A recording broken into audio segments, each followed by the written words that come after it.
कि मैं अब इसके घर की, इसकी घर की औरतों को वेश्या बनाऊंगा। अच्छा।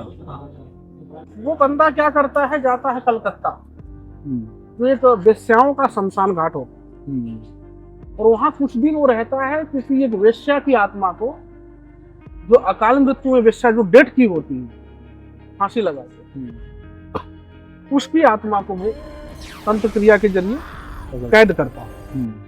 अगर किसी के ऊपर हमें मारण क्रिया का प्रयोग करना है, एक उत्तम शमशान जो एकांत हो, और एक भैंसे का जो रूप ऐसा। आसुरी दुर्गा के प्रति, उस भैंसे पे जो है काल का हवन करते हैं। काल यानी यमराज का। तो जो सामने वाले व्यक्ति का जैसे काल मृत्यु है, एक तंत्र क्रिया के द्वारा उसे अकाल में परिवर्तित करा देते। अकाल में परिवर्तित होने के बाद फिर आसुरी दुर्गा का हवन करते हैं, और उसी समय संजोग पर अगर प्रयोग करेंगे, या तो व्यक्ति का हार्ट अटैक होगा, या तो उसका एक्सीडेंट होगा, या तो ऐसे सिचुएशन इकट्ठा होंगे तो आत्महत्या कर लेंगे। तो दोस्तों, अभी मैं हूँ माँ कामाख्या जी के दरबार में, और अभी मेरी महाराज जी से मुलाकात हुई है, और काफी ज्ञानी और सुलझे हुए महाराज जी मुझे लगे। तो महाराज जी, जय माई। जय माई कामाख्या। महाराज जी, दुनिया में दिक्कतें बहुत ज्यादा बढ़ रही हैं। कोई अपने परिवार को लेके परेशान है, या फिर कोई अपने प्यार को लेके परेशान है। तो पहला प्रश्न मैं आपसे ये पूछना चाहूंगा कि वशीकरण के ऊपर। देखो, वशीकरण जो है वो एक अलग विषय है, उससे प्रेम या प्यार से कोई लेना देना नहीं। प्रेम या प्यार नेचुरल होता है, और जो वशीकरण होता है वो तो किसी के दिमाग को बस में करना, यानी उसको एक प्रकार से देखा जाए तो आध्यात्मिक गुलामी कहते हैं। आध्यात्मिक गुलाम बनाए, जो सिर्फ उसका जो दिमाग है केवल आपके ही इर्द गिर्द घूमता रहे, वो क्रिया होती है वशीकरण की। शास्त्रों में उसका उल्लेख भी है। मारण, उच्चाटन, वशीकरण, स्तंभन, ये सब विद्याएं हैं। तो दुनिया का कोई भी वशीकरण हो, वो ज्यादा से ज्यादा जो है 2.5 महीना या 3 महीना या 2.5 साल तक ही वो असरदार रहता है। और लोग किसी के दिमाग को वश में करके अपने मन इच्छा अनुसार कार्य करवाते हैं। ऐसा देखा भी गया है कि काफी पढ़े लिखे ज्ञानी जो है चूतियों का जूता साफ करते रहते हैं। डॉक्टर, इंजीनियर, क्या है, वशीकरण ही तो है। और एक बार अगर हो गए तो फिर वो दूसरे की कभी सुनेंगे नहीं, ऐसा होता है। वशीकरण कितने प्रकार का होता वशीकरण देखो, कुछ तो मंत्रों से होता है, और कुछ वस्तुओं से तैयार किया जाता है, और कुछ तो जैसे चमगादड़ वगैरह इसमें इस्तेमाल में लाते हैं, और कुछ यंत्र के द्वारा तैयार किया जाता है वशीकरण। और सबसे श्रेष्ठ वशीकरण जो होता है वो रामचरितमानस में चौपाई है। अगर आपने रामचरितमानस अगर पढ़ा होगा, उसमें चौपाई है कि तुलसी मीठे वचन से सुख उपजे चहुओर, वशीकरण यह मंत्र है तदजे वचन कठोर। यानी तुलसीदास जी कह रहे हैं कि जो वशीकरण मंत्र है, जो व्यक्ति अपने कठोर वचनों को त्याग दे, वही सबसे श्रेष्ठ और उत्तम वशीकरण होता है। हर कोई उस व्यक्ति को प्रेम करने वाला होता है, उनको सम्मान करने वाला होता है, उनके कार्य को करने वाला होता है। एक तो ये हो गया सबसे श्रेष्ठ वशीकरण। अब इससे नीचे आते हैं, तो जैसे कि ये जो अमावस्या की रात्रि होती है, और चमगादड़ जो एक पक्षी होता है, उस पक्षी का रक्त बाती में मिलाते हैं। बाटी, कटोरी, नहीं, बाती जो ये दीपक की जो बाती बनती है, बाटी। उसमें मिलाते हैं। और जो मनुष्य का जो कपाल होता है, उस रात्रि में निर्वस्त्र होकर शमशान भूमि में, और काले तिल का जो तेल होता है उससे वो दीपक जलाते हैं, और उस खोपड़ी में काजल पारते हैं, हम्म, और उनके कुछ मंत्र होते हैं जिनका वहां पे जाप करना होता है। हम्म, तो ऐसी प्रक्रिया करने से वो एक सभा सम्मोहन, एक वशीकरण तैयार होता है। हम्म, जैसे आपको अगर भाषण वगैरह देना है कहीं, आप उसे आंखों में लगाकर अगर स्पीच देंगे, या जो ज्यादातर ये कथाकार वगैरह इस्तेमाल करते हैं सब चीजें, या नेता वगैरह सब लोग करते हैं, तो ऐसा करने से मतलब कि वो सभा सम्मोहित हो जाए। हम्म, जब तक वो बंदा अपना जो भी उनको बोलना है वो बोलता रहेगा, लोग सुनते रहेंगे। हम्म, ये भी वशीकरण की प्रक्रिया है। और कुछ वशीकरण जो होता है जो मंत्रों के द्वारा होता है। मंत्रम अधीनम देवता, ठीक है। तो मंत्र के जरिए जैसे कि कुछ सिद्धियां होती हैं, कुछ साधनाएं होती हैं, उनका एक अलग प्रोसेस होता है मंत्र विज्ञान का, जो सामने वाले को देख, अगर आपने वशीकरण मंत्र सिद्ध किया है तो उस मंत्र को 2-4 बार आप पढ़ के किसी को खिला देंगे तो वो आपके वश में आ जाए। लेकिन हमारे समझ से वशीकरण एक अपराध है। अगर किसी महिला को या किसी पुरुष को आप बस में करके उससे मन इच्छा का काम करवा रहे हैं, तो आप एक बहुत बड़ा अपराध कर रहे हैं। छोटा मोटा अपराध नहीं, बहुत बड़ा है। तो उसी प्रकार से मारण भी है, ठीक है। मारण के लिए सबसे श्रेष्ठ जो हमारे समझ में जो आता है, आ जाओ तो आशीर्वाद दो पहले, चलो जय हो माता। ये भी एक पहलू आपकी दुनिया का अच्छा रहे। चलो जय माई। जय माता। वहां भी आशीर्वाद दे दो, वहां भी आशीर्वाद दे दो।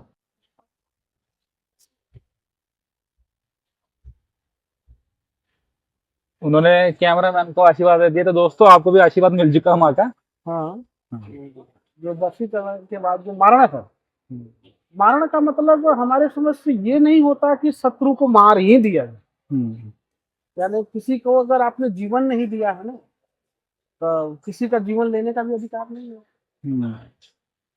किसी के अंदर से आपके प्रति शत्रुता का भाव खत्म हो जाए, वो भी एक वशीकरण ही होता, एक मारण ही होता।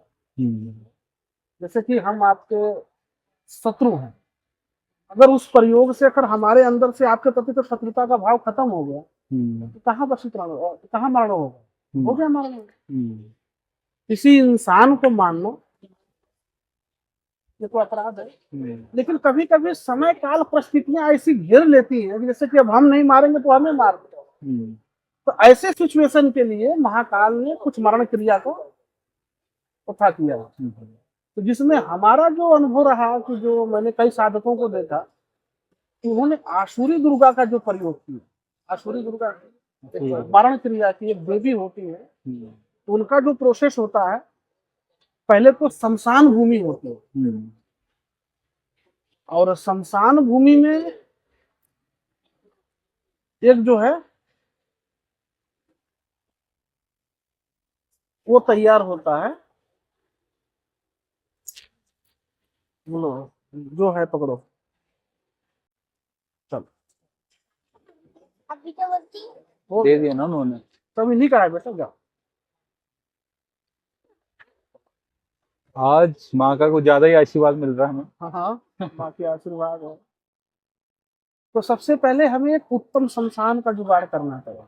अगर किसी के ऊपर हमें मारण क्रिया का प्रयोग करना है, तो एक उत्तम शमशान जो एकांत हो, और एक भैंसे का जो रूप है, ऐसा। हाँ, आसुरी दुर्गा के प्रयोग, तो उस भैंसे पे जो है काल का हवन करते हैं।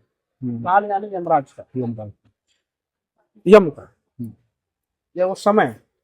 तो जो सामने वाले व्यक्ति का जैसे काल मृत्यु है, तो तंत्र क्रिया के द्वारा उसे अकाल में परिवर्तित करा देते हैं।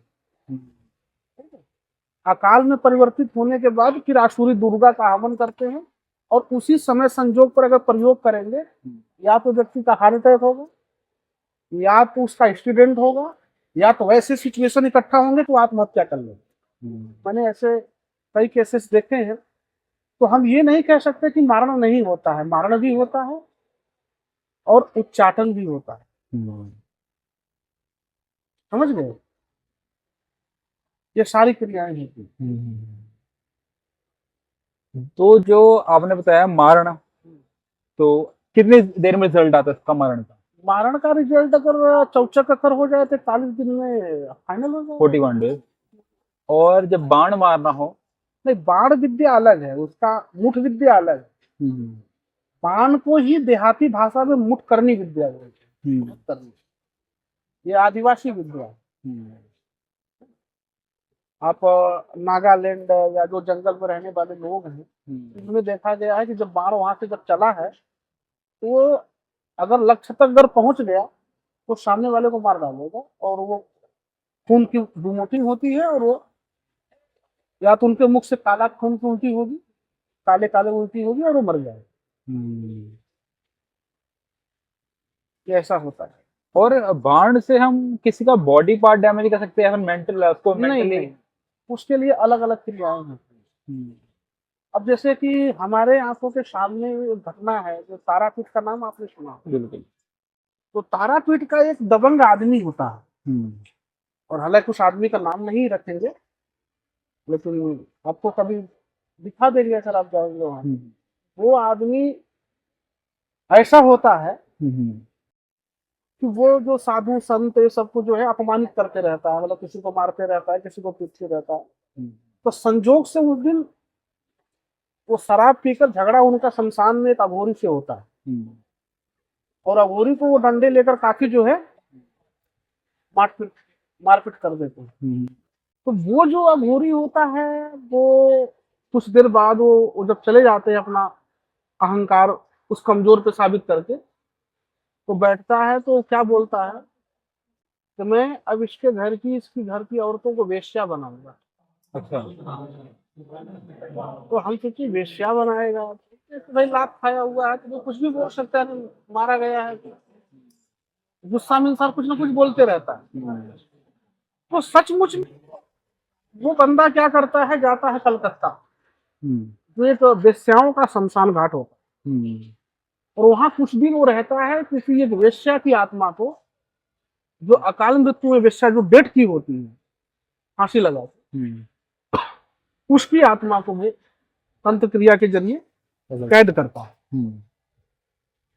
और कैद करने के बाद फिर वो लाकर उनके घर में उनकी लड़की पे उसे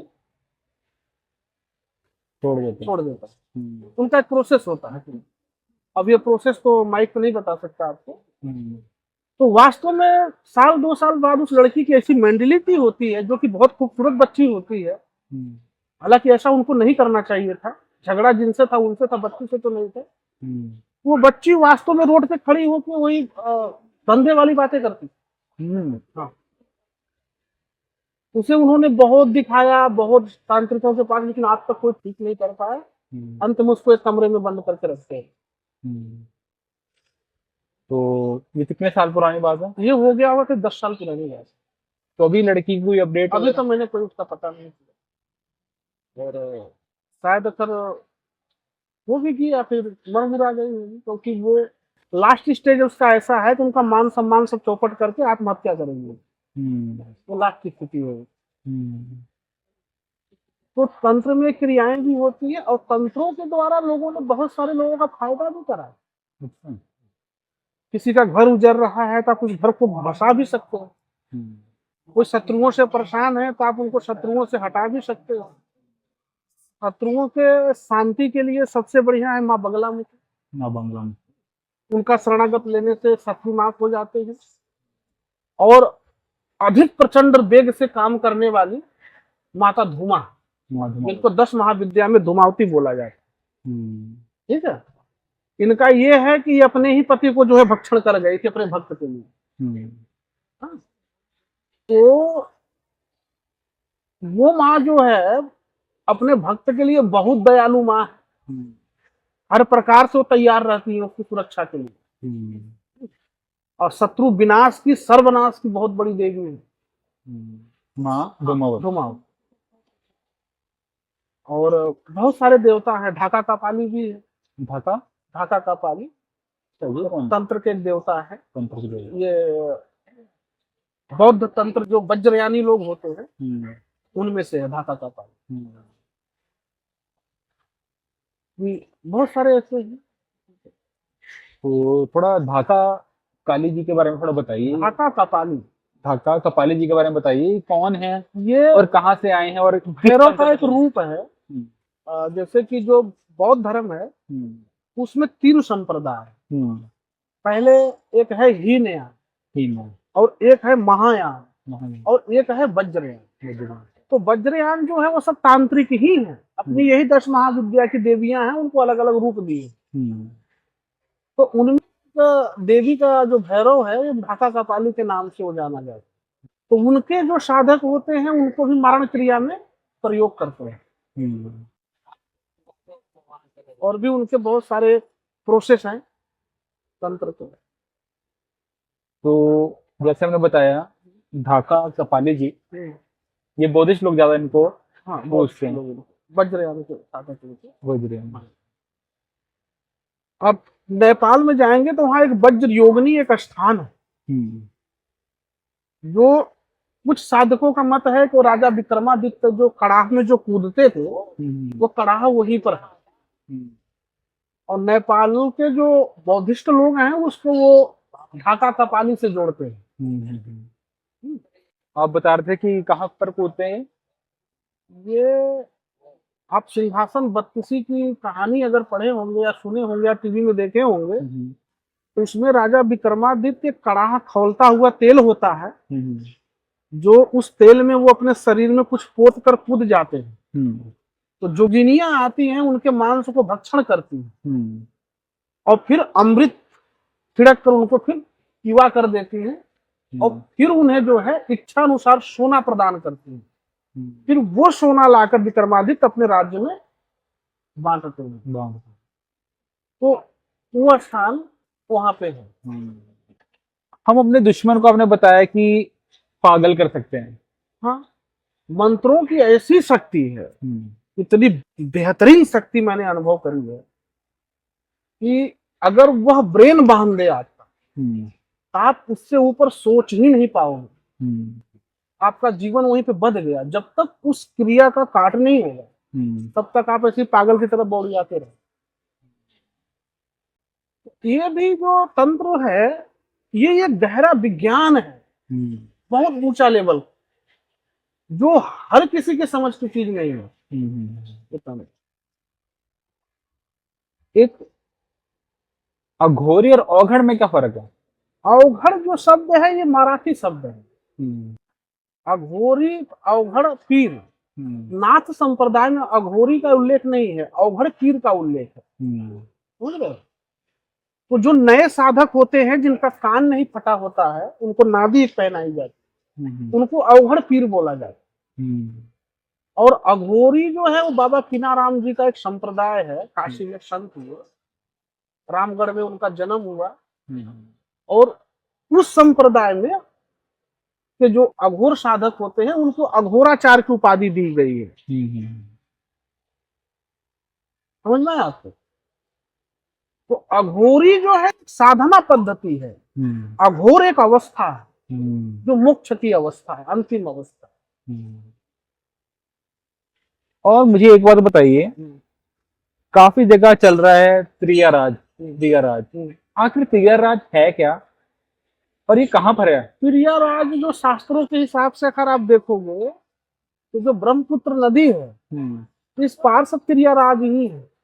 यहाँ पे माताओं का वर्चस्व आप ज्यादा देखोगे। समझ गए? लेडीज यहाँ पे पुरुषों पे हावी है।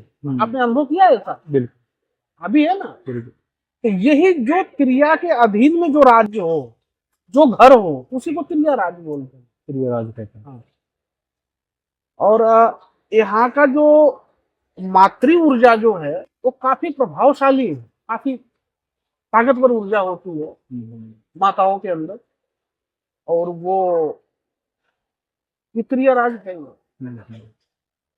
और माँ कामाख्या के मंदिर और मयोंग जो कि तंत्र के लिए बहुत ज्यादा फेमस माना जाता है। ये तंत्र नहीं, इस जगह का सबसे पुराना नाम था प्रयाग ज्योतिष।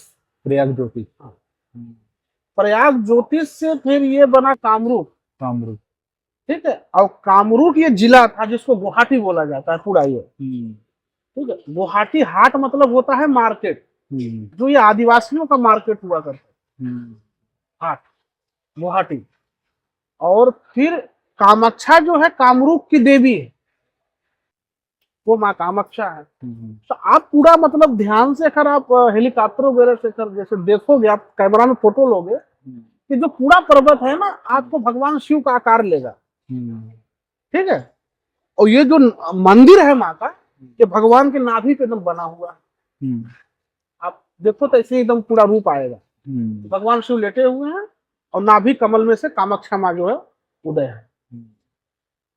यहाँ प्रकृति और पुरुष दोनों है एक साथ, यानी प्रकृति और ब्रह्म दोनों की उपासना है। और माई लोना जी के बारे में क्या बोलोगे? माँ लोना चमारन, माँ लोना चमारन माँ कामाक्षा की एक बहुत बड़ी भक्त हुआ करती, और वो जो मैली क्रिया होती है, कुछ देवी देवता जैसे होते हैं कि जैसे कि जो औरतें अगर सौरी बरही में पड़ी हो, अगर उनको संतान हुआ है तो वहां पे देवी देवता नहीं जाते हैं, उनकी सुरक्षा नहीं कर सकते। तो उस समय माँ लोना चमारन का आह्वान किया जाता है कि हे माँ, आप इस बालक का, इस महतारी की सुरक्षा करें। तो वो जाकर वहां पे जो है उनके जीवन में अगर कोई संकट है तो वो जाकर वहां पे उनकी सुरक्षा करती है, लोना चमारन, समझ गए। वो माँ है और वो माँ की भक्त रही है, इसलिए उनके पास बहुत सारी अदृश्य शक्तियां भी रही। और जो स्माइल जोगी जी हैं, क्या उनका पूरा नाम क्या होगा? इस्माइल जोगी, स्माइल जोगी। ये ही के एक जादूगर हुआ करते थे। उन्होंने एक कुछ स्कूल बनाया था जादू सिखाने का। अच्छा। मैंग में कहीं है, मैं तो गया नहीं, सुना हूँ लोगों से। कुछ महात्मा जाके भी आए हैं। तो वो हाथ का सफाई कला, मेडिटेशन, ध्यान वगैरह कुछ ऐसा चीजें होती थी जो लोगों को आश्चर्य में डाल सके, है उनका भी है। तो महाराज जी मुझे कुछ ऐसी कहानियां या फिर किस घटनाओं के बारे में बताइए जिसने आपका भी टाइम में दिमाग चकरा दिया हो कि ऐसी चीज हो गई हो। दिमाग अनुभव जो होता है गुप्त होता है, और स्वयं का अनुभव स्वयं के लिए होता है, समझ रहे हो ना। जरूरी नहीं है कि जो घटना हमारे साथ घटी वो घटना आपके साथ भी घटे, ठीक है। इसलिए कहानी, किस्से, अनुभव कुछ सहायक हो सकते हैं, लेकिन वो संसार के किसी काम के नहीं होते। जब हम पहली बार कामाक्षा आए थे तो इसमें माता जी का स्थान का रूप कुछ और था, आज का रूप कुछ और है। संसार परिवर्तनशील है। यहाँ पे ऐसे मैंने बहुत सारे साधकों को देखे हैं और खुद के भी ऐसे अनुभव हमने करे हैं, जो सच्चे मन से अगर माँ की शरणागति ले और उनकी पूजा विधि विधान से करे और अपनी मनोकामना को उनके सामने रखे, तो माता जी अति से अति शीघ्र उसके कार्य को जो है संपन्न करने में सुलभ करा देती, जल्दी से हो जाता। जिनको संतान नहीं उनको संतान दिया, जिनको धन नहीं उनको धन दिया, जिनको पद चाहिए उनको पद दिया। कितने नेता पर ऐसा है, सब आकर यही पूजा पाठ करते हैं और लोगों की मनोकामना भी पूर्ण होती है। मतलब काफी जैसे नेता लोग आते हैं यहाँ पर गुप्त रूप से पूजा करके जाते हैं। हाँ, एक यहाँ मंदिर है महाराज राजेश्वरी का, वो राज्य प्राप्त करती है। भैरवी मंदिर के बगल में फिर यंत्र बना हुआ, वो वामाचार पद्धति से बलि विधान से उनका पूजन होता है। आप कभी जो कच्छप कुंड है आप वहां जाके देखोगे, वहां पे वो है। और कुछ लोग कहते हैं कि तंत्र में इतनी ताकत है, ताकत तो बहुत ज्यादा मैं मानता हूँ। ताकत तो थी तंत्र में ना, श्रीमद् भागवत कथा में है, जो शुक्राचार्य जी थे, उन्होंने तंत्र क्रिया से कृत्या को भेजा था प्रहलाद को मारने के लिए। ये बात सही है ना, कृत्या गई थी, लेकिन ईश्वर ने कृत्या की बुद्धि घुमा दी और उसने क्या किया कि शुक्राचार्य के बेटे को मार दिया। भगवान राम को नागफास में बांध के पताल लोक को ले गया था बलि देने के लिए। ये भी तो सही है ना। सही है। तंत्र है, वो तंत्र होता है, ऐसा नहीं कि नहीं हो। जब खरदूषण ने अपनी सेना जब लेकर जब चढ़ाई किया राम जी पर, तो राम जी ने एक ही बाण मारा था जो सम्मोहन का बाण, सम्मोहन मंत्रों से अभिमंत्रित था वो। और सारे राक्षस आपस में कट के मर गए। ऐसा रामचरित मानस में देखते हैं ना। तो तंत्र होता क्यों नहीं है? तंत्र होता है। तो कुछ लोग कहते हैं कि कबूतर बना दे के उड़ा देते तंत्र में, और कुछ लोग कहते हैं कि आपको बकरी बना देंगे। हाँ, तो क्या ये होता भी है कि नहीं होता? अभी कुछ देर पहले मैंने एक पत्रिका में पढ़ी थी कि एक आदमी है जो जापान का है, उसका नाम मैं भूल रहा हूँ। वो आदमी को वैज्ञानिकों ने कुत्ता बना दिया है, पूरा उसका सेल परिवर्तित कर दिया। वो बता रहे थे मीडिया वाले कि ये फलाने भाई साहब हैं, ये अपनी स्वेच्छा से इतना ये डॉलर खर्च करके ये कुत्ता बने हुए हैं। तो आज विज्ञान जो है कुत्ता बना दे रहा है। तंत्र तो विज्ञान से ऊपर की चीज है, मतलब पॉसिबल है चीज। पॉसिबल है, हो सकता है। ये जो आत्मा है, आत्मा इसकी और हमारी एक ही है। बिल्कुल। ऐसा संत ज्ञानेश्वर एक हुए बंगाल महाराष्ट्र के, उन्होंने भैंसे से वेद बुलवा दिया। काशी के अघोराचार्य बाबा कीनाराम ने गधे से वेद बुलवा दिया। ठीक है। तो वह उस बात की पुष्टि थी कि समस्त जीवों में समान जीवात्मा। तो परिवर्तन शरीर का है, आत्मा का नहीं। ये हो सकता है, कोई बड़ी बात नहीं। और क्या जानना है? तो जानना तो बहुत कुछ है, और काफी लोगों की दिक्कतें आ रही हैं। चल भी आगे चल, आगे चल। तो जानना तो आपसे काफी कुछ है, और काफी लोगों की दिक्कतें भी आ रही हैं। लेकिन अभी समय का कमी होने के कारण कि आप बहुत बिजी हो, कि बहुत मुश्किल से आपका समय मिला है, उसके लिए धन्यवाद।